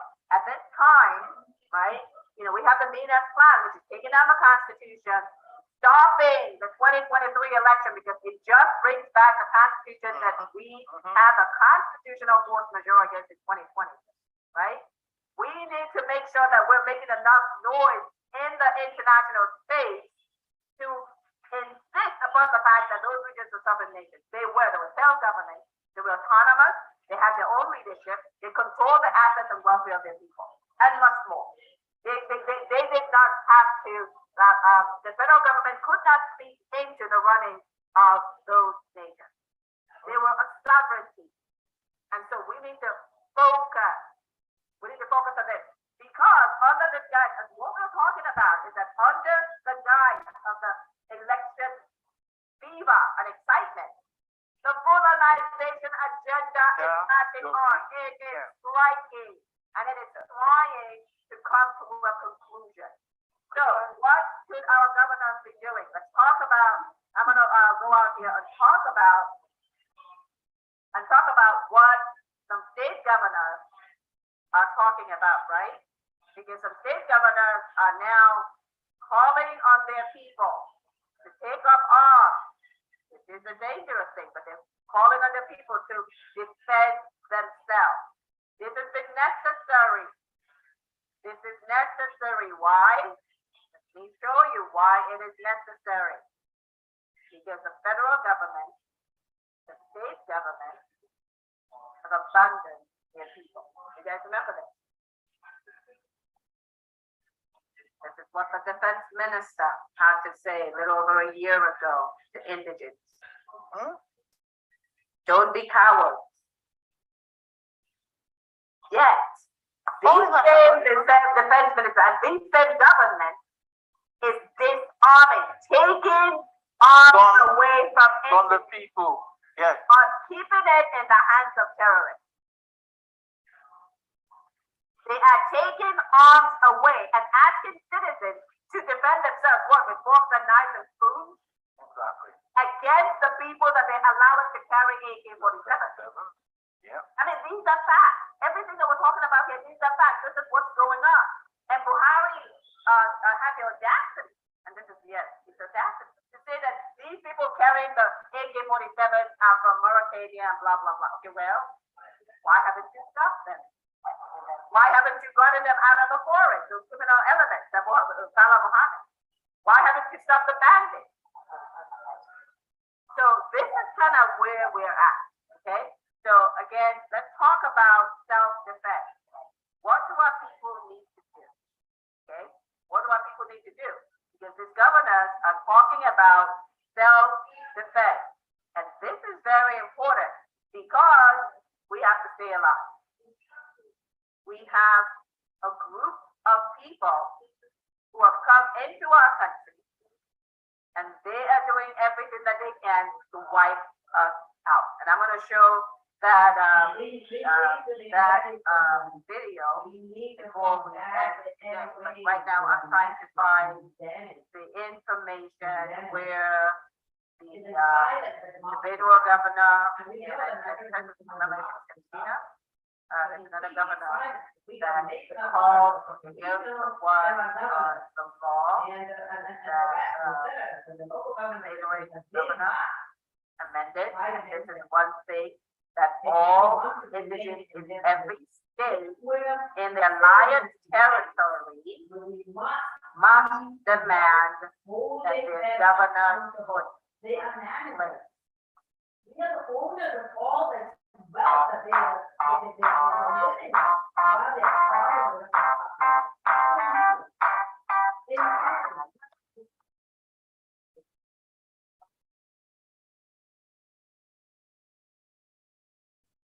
challenge myself to find a house to flip that could make me $60,000 richer. The amended law to allow volunteer guards to bear arms. But they cannot bear this little arms, right? And we need to make sure that every single person that comes into a vigilante security group is vetted. They need to have a background check. We need to make sure that they are who they say they are and they're of good character. We don't want our own people killing our own people just to make gain for themselves, just because of how difficult things are in Nigeria. Okay, so they need to go a step further and form farming guards to protect the farmers, because there is fire on the mountain. There is fire on the mountain. There's fire in the food supply. There's fire in the security. There's fire in people just peaceably living their lives as we witness when the 21 young people were killed, guns down, by either the federal or the state security forces. And what are the other of those? We don't know. But what we know is that these are not criminal elements unless you count the state security and the federal armed forces as criminal elements because of the crimes against humanity that they are committing. So every indigenous person from the middle belt to the south needs to call upon their governors to arm their volunteer vigilantes of God and to get them trained. They have to be trained because these people are coming in trained in Mauritania. They're being trained by the Arabs, because the Fulani are part Arabs, but I understand. They've been trained by the Islamic Arab countries. We need to train our people to our own state vigilante group and give them the proper arms, because you guys saw where a Akerosi was talking about how they are being overrun. They're literally being overrun by this terrorist. You've heard from Afghan Affairs talk about how they are being overrun by this terrorist. This, unfortunately, is what's going on in Nigeria currently. I'll let somebody else talk about what people need to do while I bring up the information on the governors that are calling on their indigents to self-defense.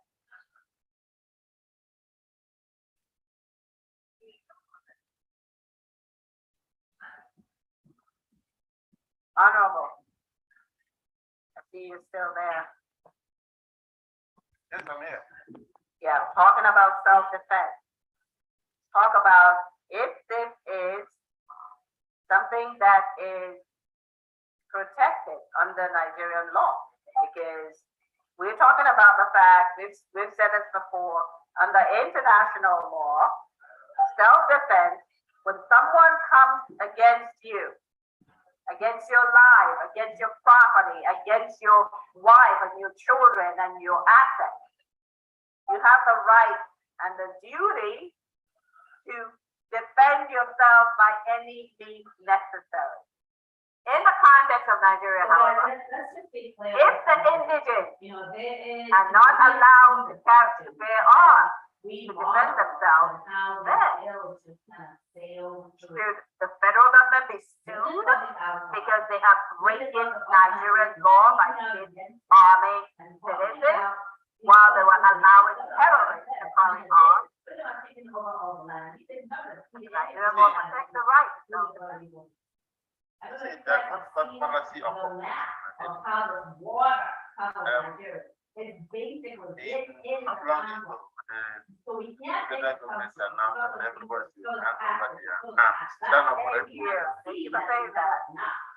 and then when they ask you to hand over your arms, and then some other people are being arms, they are meant to be around you, not loving you. With a given purpose. And then somebody is preaching, including call it a bitter truth. Defend yourself. What will you defend yourself? Yes, I know in the past broadcast we have talked to people of creating some local defensives. then the person that will defend you is government policy. Absolutely. And when the government policy is against you, you are helpless. So when they make all these public announcements, such people like Tanjima, like any other important personalities, governors who have told us about it, don't they know the legislative aspect of it that can be followed to get people a legit right to defend themselves? Does it mean when somebody comes in with an AK-47 to shoot me, I will go and fight him, and then that's self-defense? Is that what we're talking about?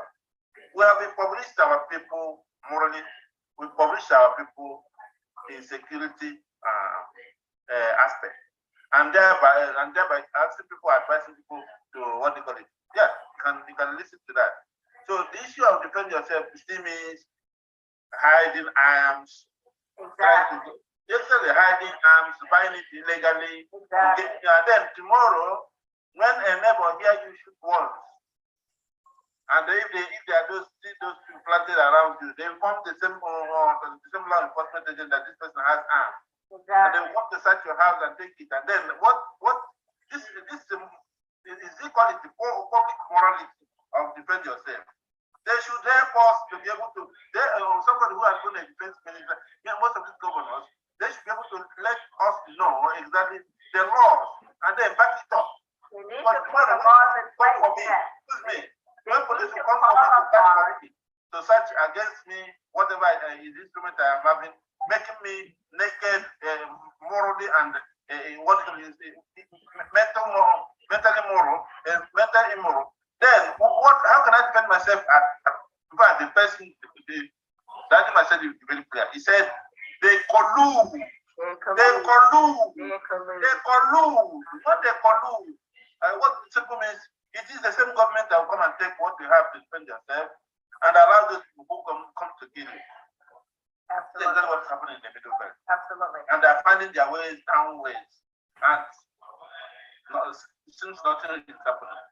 So, how I wish, you see, every effort that's supposed to have made meaningful impact in the world is what we have made in Nigeria.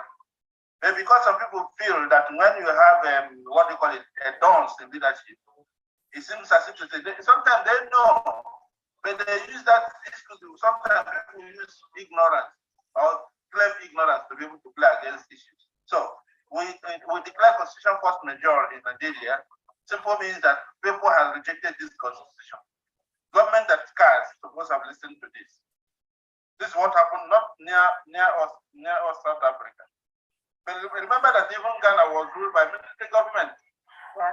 And they didn't impose a constitution on their people. Why should Nigeria be that way? That's the question. Right. Let's take a look at this. This is very interesting, people. This came out June 28th. 35,000 Boko Haram. Yes. And shortly after they admitted 35,000 Boko Haram, they're calling on people to defend themselves. Yes. Against bandits. Oh, wait. What are we talking about? Excuse me. But they're the ones who got these 30,000 by Boko Haram. Now you said they should go and defend themselves, okay? 35 Boko Haram that are heavily armed to the teeth. Yeah, so now. What defense of they? This is not because of what Honorable was talking about. What is the logistics? Now, this is how you get a gun license. You can now get a gun license in Zamfara. As we get more and more Boko Haram being integrated. Thank you, Antonio Guterres, for allowing foreign terrorists into our country to be integrated. Now we're going to, in Zamfara, citizens can go and get guns. Here it is. It's happening. The Wild Wild West. Yeah. We are moving into the Wild Wild West, where the government is doing nothing to protect the people and colluding with the people. And this is here, at least the fire has put on the place. So all the other in all the other alliance territories, not tell the federal government you cannot disarm us. Yes, governors must put federal government has failed. They have failed to and now it falls giving up its hand. The federal government is colluding with these people. We've heard it from the ICC. We've heard it from which is the International Criminal Court. We've heard it from Amnesty. We've heard it from Uruguay. Bernard Henri Levy, he said, I'm holding Buhari personally responsible for the genocide of Christians in Nigeria. So we've seen this. Excuse me, this is real. This is actually happening. Welcome back, Paul. How are you? You moved it for. You're welcome. So you can chime in about anything. We're gonna get into the end of this, but right now we're talking about what citizens need to do, what indigenous Nigerians need to do, because there's a call for self-defense. And as Honorable said, you can't just say self-defense when the federal government is busy taking guns away from citizens while living it in the hands of bandits, kidnappers, Fulani herdsmen, and those from Mauritania, those from Ghana, and Central African Republic, all these Fulani. Because all the people we're talking about are Fulani. All the people that are carrying guns are Fulani. The world, there is an invasion. There's an undeclared war going on in Nigeria against indigenous, against sovereign nations. So we're calling on the United Nations to do its job. We're calling on the world leaders to stand for the sovereignty of the nations in Nigeria and to hold the unitary government of Nigeria accountable for hijacking the sovereignty and constitution of these sovereign nations. Paul, over to you. Yes, thank you. Sorry, I went off a bit from the timber. Yes. We should work harder. As I think there was a positive development recently when the Tennessee governor came over here and he met some U.S. government officials at the State Department. I think there's a way we can liaise with him because he seems to be the only governor in the country, mainly, that is very active in this desire to defend his people. From this invading Fulani. Absolutely. There's any way we can even let him know the information we have already and other efforts that make it work.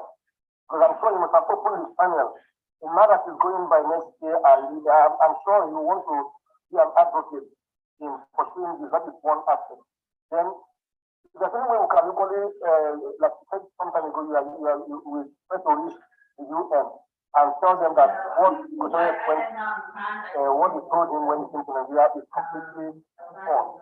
That there are ongoing things in the Middle Belt and southern part of Nigeria, even in the so-called Fulani territory, where the houses and the Christian areas have been disseminated. Absolutely. And the news is not getting out, right? Because the government is clamping down on all those atrocities actually getting out. And which is why last year, when the United Nations revised the number from 1,000 from 35,000 to 300,000 in the 4th week alone. It's a question. There was a video I saw recently that is supposed to call Lofa is along Enugu Omaya Express Road. There is a day there for the Fulani where they settle their cattle, where they sell cattle, like a cattle selling area. So recently, the state government has come over to that place and destroyed the structures, houses of individuals who run businesses here. Living only in Fulani areas, proving that those people are used as criminal gangs to run their criminal activities. Exactly. Yes, the people are complaining about that. So the governments are mainly a problem in the governments of the indigenous areas, particularly the Southeast and some parts of the Middle Belt, like the Plateau government is not doing anything. It's a Christian, it's not doing anything about what is going on in the state. Absolutely. The lawmakers, people can reach their lawmakers and tell them that people should wake up, particularly the federal lawmakers. This is why we're calling on the people. This is why we're doing this program, to try to get our people to rise up. They must hold their lawmakers accountable. Yes, that's hold their lawmakers accountable. This is absolutely important to hold the lawmakers accountable. Because if we don't hold them accountable, then we become complicit. So again, there is election fever, but election is not INEC bulletproof. The Union, the Labour Party, is not election bulletproof. The results of the election is not 1999 Constitution bulletproof. What is bulletproof is our standing up for our freedom. That's what's bulletproof. And that's what's going to move the dial. So, what we're talking about today is the fact that under cover of the 1999, of the 2023 election, under cover of the 2023 election, we have a Fulanization agenda continuing to strike. It is striking with Ruga. We saw where the federal government is building 119 ranches that Bala Mohammed said is going to be going to foreign Fulani, who they are gathering, even said it, they are gathering all of them in Nigeria. And they're using Nigeria money that's close to 100 million that are starving to settle them in Nigeria. That's Ruga, which was defeated, but the federal government is still going on with it. There's a water resources bill, where the federal government now wants to take all the water away. And we have UNIPA, we had Governor Arnhem, we had other groups that have published and said this must be struck down, but we need to raise our people to demand that the governors, their senators, and their reps, the political elite, must do their job. Then there's a secret state indigent that's going to make all the terrorists in your forest indigenous to your state and change the demographic of every single state in Nigeria. This is a plan. This is a Fulani Conquest plan. All of this is about colonization, jihad, and colonization of Nigeria and other West African and African nations.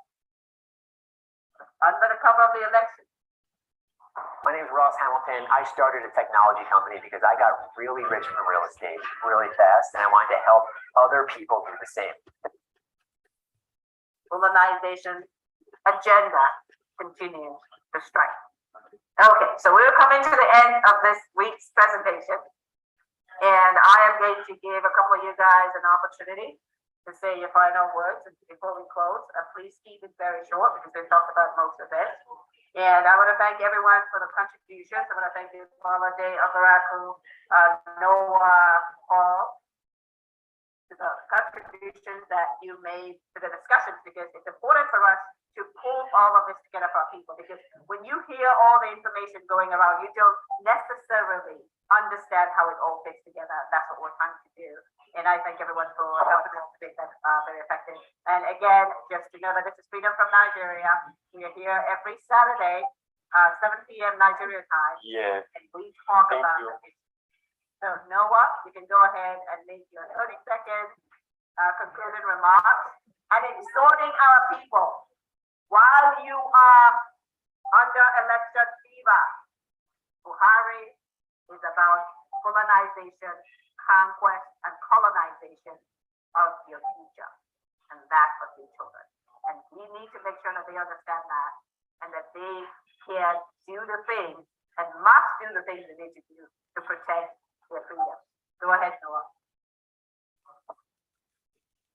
Yeah, so I'm gonna say thank you to everybody using their time and putting everything aside and making the country, Nigeria, the importance of our freedom and helping the voiceless. So, Voiceless and faceless.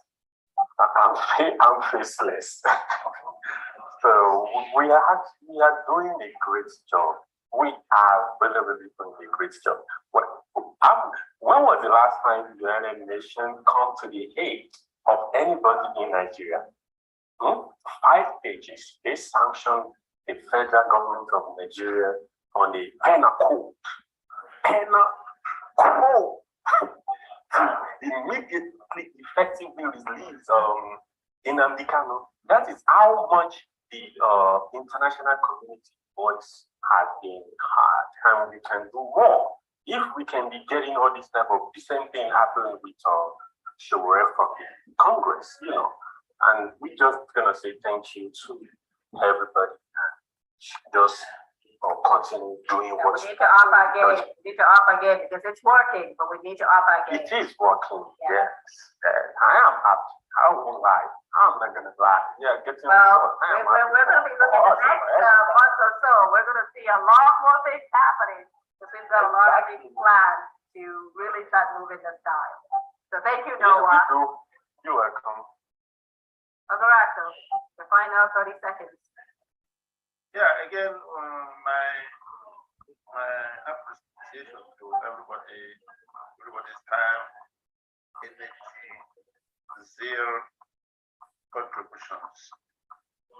It costs, but it is worth it, I must say. I want to encourage us all to put in all we can do. Listen, in the world, in every environment you find yourself, it is about between 2 to 5% of people that changes the view, the mindset. Good number of people are followers, either because they are not prepared for a given idea, or they don't have the courage, or the environment doesn't permit them, whichever be the case. It takes a little to change the face of things. Don't think people are not listening. Wonderful people are listening, some silently, but it is making impact. In fact, it says when lies are repeated many times, it sounds like truth. However, at this point, we are not lying. By saying the truth, that's what means the impact will be more. So please keep the light on. And thank you very much. Thank you. Awesome. Holiday. Yeah, let me start by quoting the great man himself, by any means necessary. Basically, if they're saying we people can't bear arms, naturally, there are people that they know are already bearing the arms. I think we've all got to go to court and understand who is in the wrong over that to start off with. Because they told us we can't bear arms, but there are people that are killing us can bear arms.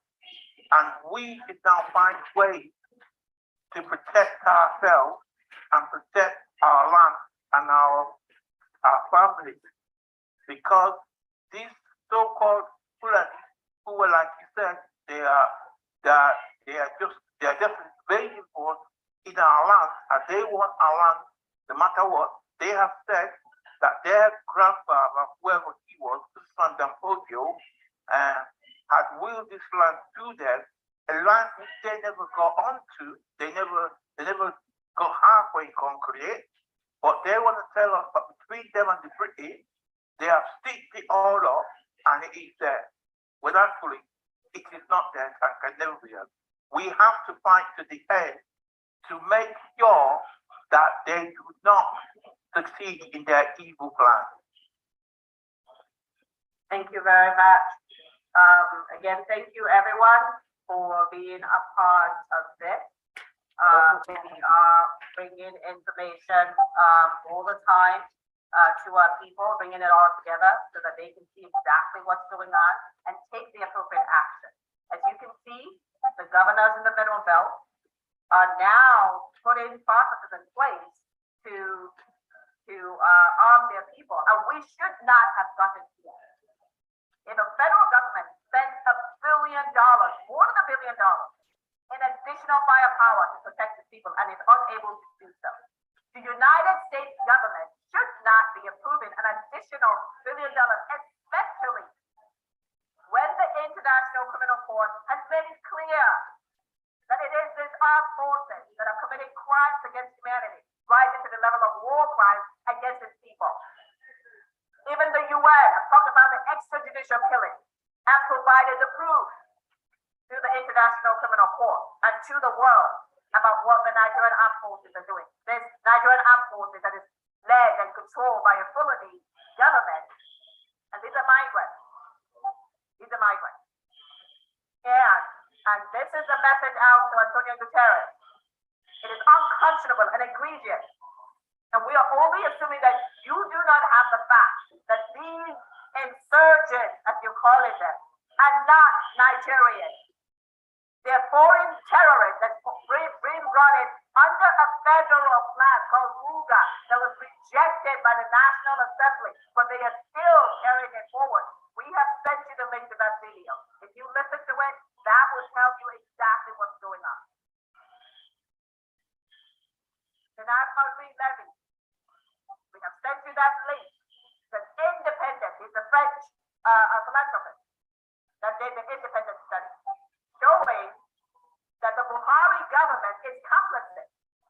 We have sent you the video of T.Y. Tangiman, retired T.Y. Tangiman, who would know what's going on. And he's talking about government collusion with the terrorists, and we see it unfolding. The attack on the train, the attack on the airport, the attack on the prison,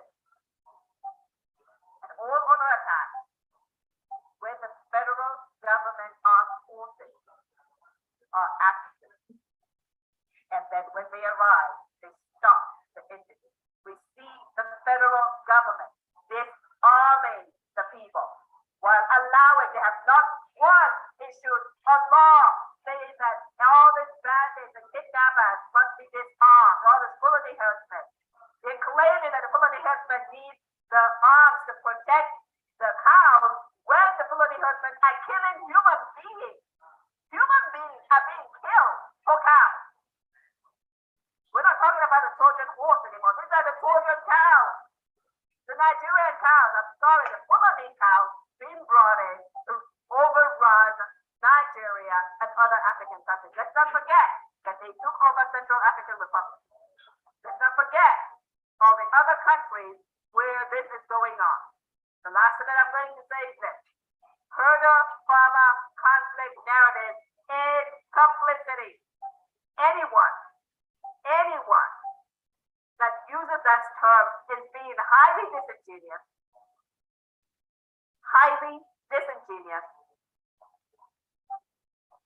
and it is egregious, it is just egregious to continue to side with terrorists and criminals against lawful landowners. So thank you all again very much. We call on our people, get to your senators in mass, go in large numbers to your senators, your governors, your House of Reps. Tell them to shut down that water resources bill. Shut down the state insurgent bill. They must shut down Ruga and tell the federal government they cannot build 119 ranches for foreign terrorists in the middle belt when they are not protecting the people there. And then we also must tell them that the 1999 Constitution must be ended and that the nation's sovereignty must be restored. Thank you all again very much. And join us again, same time every week to get all the information that we collect and bring to you. Thank you all again, and I am going to be ending the stream right now. Thank you very much. Thank you. Thank you very much. I'm going to watch.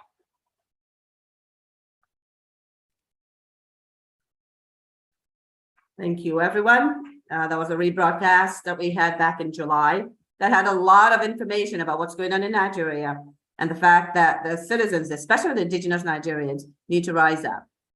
And they need to be the ones that is driving accountability of the political class that seems to have lost their way. Thank you, and join us again